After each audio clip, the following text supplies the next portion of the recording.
There have been a few blockbuster trades at the CHL level that directly impact Islanders prospects, so let's talk about it real quick.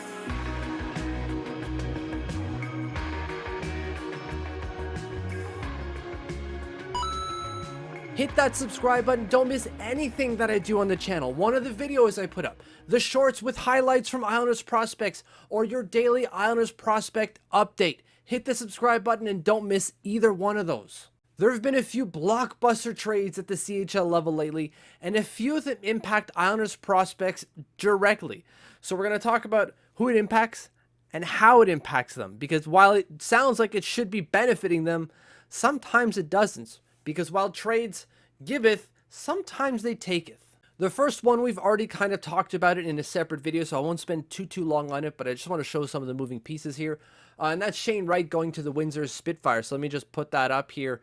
The Windsor Spitfires gave up 2 players, 7 picks, 2 of those being conditional. Just an insane haul to pick up a guy who might not have even played at this level this year, right? He already played at the AHL level and has played at the NHL level this season. So the fact that he's at the OHL level was massive for Windsor, not Windsor, for Kingston to pick up all of those pieces. Just wicked windfall for them. And as you know, Shane Wright, excellent player at the CHL level. Let me just pull up his stats here. So 94 points, 63 games last year, and has already got 2 points in 1 game with the Windsor Spitfires now.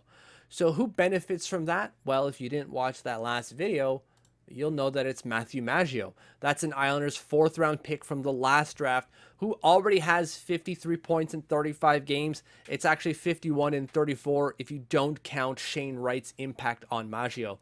So regardless of Shane Wright being added to the Windsor Spitfires, Matthew Maggio has been an excellent player for them. And now it's just going to bump up his stats a whole lot more, bump at that confidence.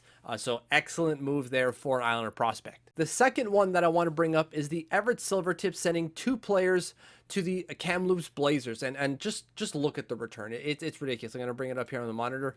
So they picked up Kamloops 2 players, Olin Zellweger, defenseman, and Ryan Hofer. In return, the Everett Silvertips get 4 players and 10 draft picks. Only 1 of those is conditional, and 4 of those draft picks are first rounders. That's a stupid number of moving pieces for 2 players. Admittedly, like the players they're getting, specifically Olin Zellweger, that's an excellent piece for the Kamloops Blazers. Hell of a puck-moving defenseman. Excellent at the WHL level. Just an excellent player for Kamloops to add. So who does that benefit? Well, it benefits Dylan Queffler, who I'm going to pull up right here. Dylan Queffler is a 6th round pick from the Islanders last year. Already has 43 points in 34 games for the Blazers. 59 and 65 last year with 38 goals. So hell of a player even just last year. But he's already at 43 and 34 this season. And that's with 1 game of Olin Zellweger being added and Ryan Hofer being added to the mix. These numbers are going to go up for Dylan Queffler. So the impact is going to be that we now have 2 late round picks from last year who are going to put up monster numbers at the CHL level. One in the OHL and the other in WHL. They're going to put up monster numbers, and they might even win a Memorial Cup. Like, these moves are made not just so their guys could pad their stats. They're made so these teams can push for not only a regional championship, either OHL or WHL, but win a Memorial Cup. That's what they're going for here. And so you could have another Islander prospect win a Memorial Cup. That would be the 3rd guy, or in the 4th Memorial Cup, if you count Dobson's 2, since 2018 for an Islanders prospect. Could be. There's 2 guys, though, so, that's not a whole lot, but these 2 teams are really gunning for it in their respective regional divisions and could represent them at the Memorial Cup level. Third and final one is the Taketh, if you will, and that's the Saginaw Spirits sending Pavel Mintyukov to the Ottawa 67s. Let me just bring up the trade here. It's small script, but you've got the 67 sending, I believe, 11 picks. I counted it quickly. 11 picks to the Saginaw Spirits for 1 player in Pavel Mintyukov. It's a hell of a pull for Saginaw, but they lose a pretty good player. And Saginaw was a good team this year. Like, they're high up there in the standings.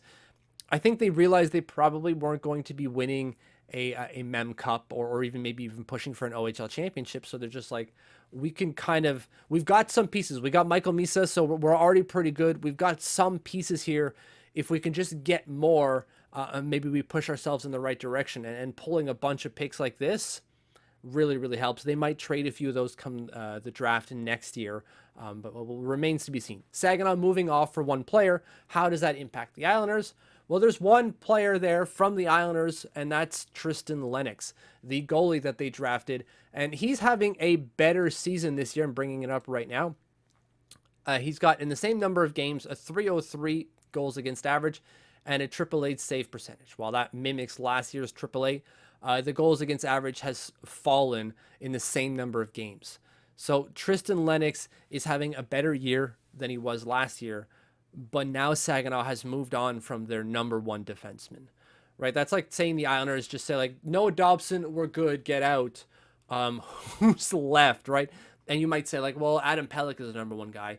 Yeah, he's the number one in terms of shutting down, but he's not necessarily number one in terms of putting up points either, which is what Mintyukov was doing, or at least relieving pressure defensively and pushing it offensively. That's not really Adam Pelech's forte. But either way, we're not talking about the Islanders. We're talking about their prospect pool. And so Tristan Lennox losing the services of Pavel Mintyukov will have an impact on him.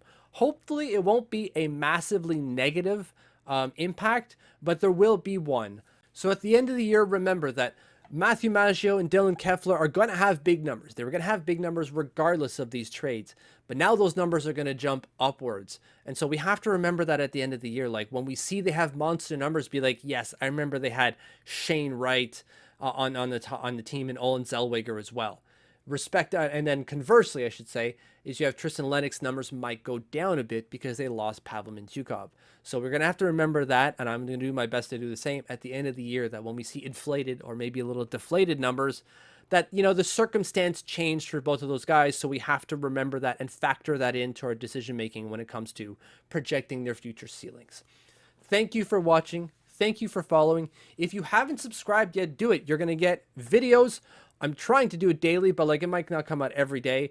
You're going to get shorts of Islanders prospects highlights, and you're getting your updates on what they're doing every day. So hit that subscribe button. It's absolutely worth it. But before I leave you, thank you, thank you, thank you.